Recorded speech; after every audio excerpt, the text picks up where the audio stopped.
Paz de Jesus Cristo, meus irmãos. A todos os inscritos do canal, todos que me acompanham nesse canal, o Reino do Céu. Estou aqui mais uma vez para dar continuidade aos últimos estudos, né? Como vocês já estão vendo aí no mapa. Aqui está um mapinha completo, tá bom? Antiga aliança, transição, nova aliança e todos os assuntos que eu falei no primeiro vídeo, no segundo vídeo e agora no terceiro, que eu vou concluir com a circuncisão e o dízimo. Tá bom? Sejam muito bem-vindos, fique comigo até o final. Se você gostar do vídeo, deixe o seu joinha, compartilhe com seus amigos, inscreva-se no canal para ser divulgado esse trabalho, né? Se você foi edificado, para que pessoas também venham a ser edificadas. É só relembrando que aqui no segundo vídeo nós falamos sobre o sábado e a cura na lei, na transição no tempo de Jesus e como se deu na nova aliança, né? Só para refrescar a memória dos irmãos, né? E nesse estudo de hoje, nós vamos falar sobre a circuncisão e sobre os dízimos, no mesmo formato. Antiga aliança, transição de alianças e nova aliança, amém? Vamos para o primeiro ponto. Eu quero encostar aqui um pouco a imagem.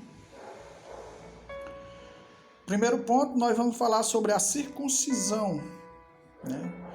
Que a circuncisão, assim como o sábado, né, como o descanso do sétimo dia, não foi estabelecido na lei somente, né? Mas já foi estabelecido em Abraão. Mas vamos ver aqui o significado da circuncisão em Abraão. Correto? Vamos aqui. Circuncisão em Abraão está na lei. Foi de Moisés, perdão. A circuncisão no período da lei, né, estabelecida através do mediador Moisés. Levítico capítulo 12. Quero só ler aqui com vocês. Levítico capítulo 12, do versículo do 1 ao 3 somente. Disse mais o Senhor a Moisés: fala aos filhos de Israel, dizendo: se uma mulher conceber e tiver um menino, será imunda 7 dias. Assim como nos dias da impureza da sua enfermidade, será imunda. E no dia 8º, atenção especial aqui, redobrada no terceiro versículo. No dia 8º, se circuncidará o menino a carne do seu prepúcio. Tá bom, só aqui. Se você estiver me acompanhando com a Bíblia em casa, você pode parar o vídeo e ler mais todinho, né? Que vai falar sobre quando a mulher dava à luz, um menino ou menina, sobre essas leis, né? E nós vemos, irmão, que Jesus, quando ele nasceu, exatamente cumpriu perfeitamente. No 8º dia foi circuncidado. Por quê? Porque ele vinha para cumprir a lei. Percebe-se que é isso? Para cumprir a lei. Então, a circuncisão foi imposto na lei. Isso aqui, né, foi o que foi colocado sobre a circuncisão na lei, e Jesus veio para cumprir isso, né? Mas percebemos que quando Jesus passa o período da transição, circuncidado, porque ele estava cumprindo a lei, e quando estabelece-se a nova aliança, nós vamos perceber como é que não tem uma ordenança sequer dos apóstolos, nem de Jesus, nem dos apóstolos, para circuncidar alguém, né? Era a circuncisão no órgão genital masculino, que era um sinal de diferenciamento do povo de Deus para o povo das nações, tá bom? Então nós vemos que foi estabelecido o dízimo na lei aqui. Jesus nasceu, como eu falei, na transição, a transição, que é o próximo ponto, que vamos falar sobre Jesus. Na transição, a transição é do nascimento de Jesus até a morte, o período que Jesus viveu na terra, a transição, foi para cumprir a lei, né? E já dar instruções de como seria uma nova aliança, que era aquela prometida pelo profeta Jeremias 31, 31, correto? Então, quando ele morre, aquilo que ele veio cumprir, ele termina ali, se encerra. E quando ele nasce, a nova aliança que ele veio para formar no seu sangue, né? Quando ele morre derramando o seu sangue, era o sangue da aspersão da nova aliança. A antiga era feita com a aspersão de sangue de animais. Aspergido sangue de animais sobre todos os utensílios que era utilizado na antiga aliança. Quando ele morre, o sangue dele foi derramado na cruz, né? Ali foi a consagração da nova aliança, mas ela só passaria a ter valor quando ele nascesse. Então, nós estamos vendo aqui que desde quando ele nasceu, que aqui ele já cumpriu a circuncisão, foi circuncidado, morreu, e quando ele ressuscita, o sangue dele na morte foi a aspersão, né? Foi a consagração. Quando ele renasce, que é a ressurreição, aí nasce, aí vem a luz, a sua igreja, né? A sua igreja vem a luz ali e começa a trabalhar por meio dela, né? Acho que está compreendido o período da circuncisão. Vamos para o período em que ele esteve, que é o período da transição. Irmão, se você estiver entendendo, comente se você está entendendo, porque eu acho um formato muito simplificado, né? Eu já postei já nessa planilhazinha para ficar bem simplificado. Se vocês estiverem entendendo, dê um ok aí nos comentários, se entenderam, se não, pelo menos para mim saber aqui se vocês estão entendendo, tá bom? Período em que Jesus esteve na terra, período da transição, do nascimento até a morte. Quando ele morresse, nasceria a nova aliança, que era cumprimento, que Deus já tinha falado através dos profetas, né? Aqui eu coloquei Deuteronômio capítulo 30, versículo 6. Deuteronômio 30, versículo 6. Que exatamente vai falar como é que seria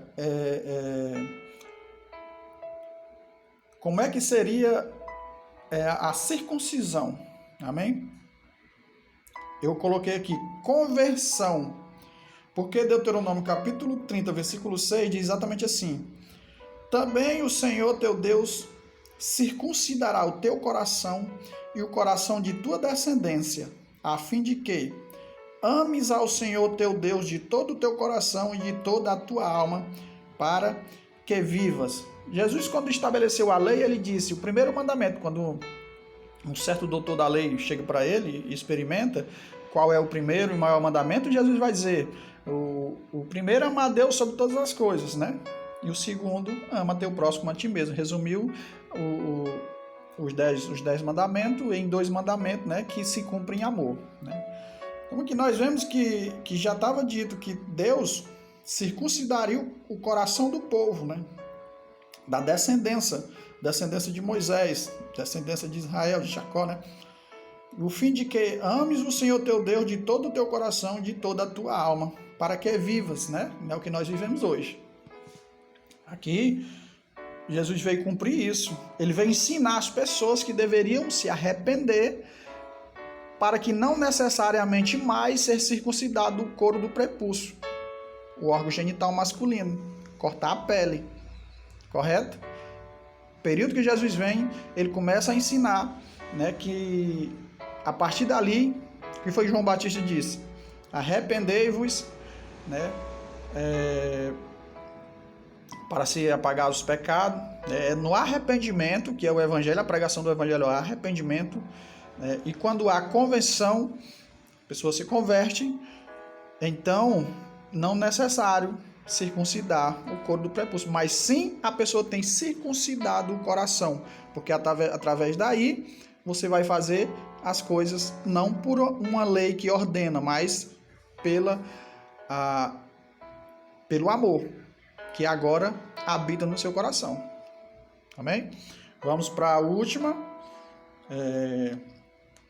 na nova aliança, na igreja, né? Ele fez uma nova no seu sangue, quando ele ressuscitou, fez uma nova, né?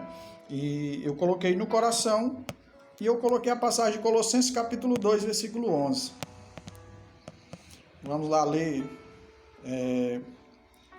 Colossenses capítulo 2, versículo 11, que diz assim: no qual também fostes circuncidados com a circuncisão não feita por mãos, no despojar do corpo da carne, a saber, a circuncisão de Cristo. Ele disse, no qual, foi Paulo que escreveu Colossenses, ele disse, no qual também foste circuncidado com a circuncisão não feita por mãos, no despojar do corpo e da carne. Ou seja, não foi feita uma circuncisão no couro do prepúcio do órgão genital masculino, né? Mas a circuncisão é no coração, né? A circuncisão é no coração. E tem em várias passagens. Em várias passagens que a circuncisão ela não é mais feita, né, literalmente na carne, mas é no coração, né?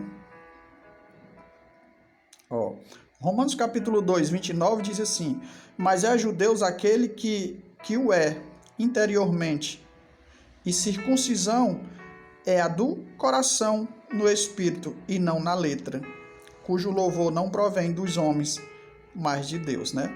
Eu poderia citar vários versículos que vão explicar, né, que a circuncisão não é mais na carne, mas sim no coração, né? Na nova aliança, quando Jesus ressuscita, ele ensina que as pessoas se arrependam. No arrependimento, as pessoas passam a amar. E no amor, o coração delas estão voltado para Deus, né?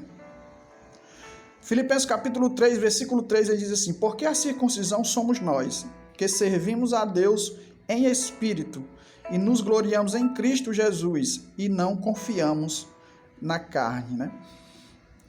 Essa é a realidade da nova aliança, tá bom? Eu quero voltar aqui para o início, para nós já dar continuidade acerca dos dízimos, né? Também, assim como o sábado, o dízimo é algo hoje muito recorrente no meio do povo religioso, né? Mas que os dízimos, irmãos, o dízimo é tremendo, que foi estabelecido o dízimo na lei. Eu já tenho um vídeo aqui no canal falando sobre os dízimos, né? Se alguém tiver alguma dúvida, você vai lá, dá uma olhada nos dízimos, né? E aqui eu coloquei número 18, 21. Nós vamos falar do dízimo da lei, correto? Número 18, versículo 21. Eis que aos filhos de Levi tenho dado todos os dízimos em Israel, por herança, pelo serviço que prestam, o serviço da tenda da revelação. Eu acho que não precisa eu explicar mais nada, né? Porque Deus separou a tribo de Levi e ele deu os dízimos em Israel por herança pelo serviço que prestam o serviço da tenda da revelação. Por isso que Deus estabeleceu o dízimo na antiga aliança, porque ele separou uma tribo para trabalhar no templo, né? E essa tribo era sustentada pelas 11 tribos que tinham terras, tinham gado, tinham lavouras, né? É tanto que o dízimo era dado dos frutos, dos cereais, né? Que era o trigo, as uvas, né? E dos animais que era levado o dízimo para o templo, né? Pronto, aqui eu falei sobre os dízimos estabelecido na antiga aliança, na lei de Moisés. Quando Jesus veio, período de transição, vamos ver. Olha, muitas pessoas se confundem com essa passagem, tá? Mateus 23, as pessoas vão dizer assim: como é que você diz que não existe o dízimo na nova aliança ou no período de Jesus? Primeiramente, que as pessoas não entendem que aqui ele estava no período da transição. É por isso que muitas pessoas não compreendem, porque elas pegam já o período que Jesus viveu, ela já pega já como a nova aliança e não esquece de colocar o período de transição. Quando se faz isso, aí não se compreende o que Jesus estava fazendo. Olha, Mateus 23, Jesus vai dizer assim: ai de vós, escribas e fariseus, hipócritas, porque dai o dízimo da hortelã, do endro e do cominho, e tendes omitido o que há de mais importante na lei, a saber, a justiça, a misericórdia e a fé. Estas coisas, porém, deveis fazer sem omitir aquelas. Vocês estão entendendo? Tem pessoas que dizem assim: Jesus estabeleceu o dízimo, porque ele falou que devia dar o dízimo, né? Ele não disse que os fariseus não deviam dar. O problema é esse, as pessoas não olham para quem ele está falando. Ele está falando para fariseus que cumprem a lei. Se Jesus dissesse para os fariseus que eles não deviam dar o dízimo, mas deviam fazer somente ter misericórdia da viúva, né? Porque ele diz assim: eles davam o dízimo, mas não amavam, né? Não fazia justiça, não tinha misericórdia da viúva, do órfão, né? Então Jesus, se ele diz para eles: olha, não precisa vocês dar mais o dízimo, basta vocês socorrer a viúva, o órfão, o estrangeiro, né? Se Jesus diz isso, ele não era o Messias esperado pelo povo judeu, correto? Jesus tinha que dizer, tinha que apoiar o dízimo que eles davam ali, porque ele ainda estava no período da lei. O próprio Jesus estava cumprindo esse período. Ele não podia dizer diferente. Por isso, quando você tira isso aqui, quando você compreende que isso aqui era o período da transição, você vai entender que Jesus não estabeleceu nenhum dízimo na nova aliança, né? Quando nós chegamos na nova aliança, como se Jesus tivesse apoiado, estabelecido uma lei para dízimo na nova aliança, quando nós chegássemos aqui na nova aliança, nós ia ver um estabelecimento de dízimo, correto? Só que nós não vemos isso, porque as pessoas vão usar Atos dos Apóstolos capítulo 5 para dizer que as pessoas traziam as coisas que eles vendiam, os terrenos, os gado e tudo que vendiam lá, e traziam o dinheiro, depositavam nos pés dos apóstolos. Eles vão usar aquilo para dizer que era dízimo. Não era dízimo. Quando nós lemos Atos dos Apóstolos capítulo 5, nós vamos ver, acho que já começa no capítulo 4, nós vamos ver que as pessoas vendiam seus terrenos, traziam o seu dinheiro, porque tinha pessoas que não tinham condição, e aqueles que tinham, traziam de coração, sem que os apóstolos pedissem, não tem ninguém pedindo nada lá. E quando eles chegavam lá, por amor, porque eles amavam, porque eles queriam que as pessoas não passassem fome, queriam que as pessoas vivessem bem, que comessem todos os dias, que vivessem uma vida boa, né? Então os que tinham, levavam e repartiam para que todos tivessem igual, correto? Não tem ninguém estabelecendo um dízimo lá. O que a gente vê no Novo Testamento é o que nós vemos aqui em 1 Coríntios capítulo 9, versículo 7. Eu quero ler aqui com vocês. 2 Coríntios capítulo 9, versículo 7 diz assim: cada um contribui segundo propor no seu coração, não com tristeza, nem por constrangimento, porque Deus ama ao que dá com alegria. Irmão, que coisa linda que Paulo escreveu aqui. Que coisa linda. No 8 ele diz assim: e Deus é poderoso para fazer abundar em vós toda a graça, a fim de que, tendo sempre em tudo toda a suficiência, amudeis em toda a boa obra. Né? Não vou me alongar não, porque o vídeo já ficou grande. Né? Então você está vendo que ele contribui conforme o que propôs no seu coração. Se você verdadeiramente é um cristão que ama, você vai contribuir. Eu não estou dizendo que a igreja de hoje, da nova aliança, não se trabalha com dinheiro, porque não tem como se trabalhar sem dinheiro. Mas ela trabalha mais com o dinheiro que cada um que foi convertido, cada um que foi, ele saiu da obrigatoriedade da lei, ele age porque o coração dele ama, ele vai contribuir conforme as suas posses, conforme o seu coração, conforme você consegue. Seu coração não vai pedir para que você dê uma quantia para que você passe fome, né? Que Que amor é esse que você não ama nem a si próprio, né? O seu coração vai fazer com que você ame e dê aquilo que não falte para você e nem para o próximo. Divide até mesmo um pouco. Ok? Essa é a ordenança que nós encontramos na nova aliança, porque ele não quer que dê com tristeza. Porque se você se você ganha, um exemplo, se você ganha R$1.000, Jesus veio para tirar o peso. Você ganha R$1.000, você paga 500 de aluguel, você tem que fazer compra para comer o mês todo, você tem que pagar a luz, você tem que pagar a água, você tira 10% desses 1.000, você vai ficar passando necessidade. Tá vendo como a obrigatoriedade, usar os 10%, põe um peso sobre as pessoas? Vocês estão entendendo? Põe um peso sobre as pessoas. Mas quando você ama de coração, você pega aqueles 1.000, você divide, você vai levar algo que tem dentro do seu coração. É pouco, mas para Deus é muito. Essa foi a oferta da viúva. Vocês entenderam? A nova aliança, ela é no coração. Todas as coisas. Para você ter uma ideia, hoje se usa nos templos, né, que o dízimo foi estabelecido antes da lei, né, que Abraão deu o dízimo, né, mas que não se analisa como foi que Abraão deu o dízimo, né? Se Jesus obrigasse a dar o dízimo hoje, né, então Jesus também tinha que obrigar a fazer a circuncisão na carne. Por quê? Porque a circuncisão veio também para Abraão no mesmo período. A circuncisão entrou na lei, né? O dízimo entrou na lei. Abraão deu o dízimo não conforme era da lei, mas foi estabelecido na lei.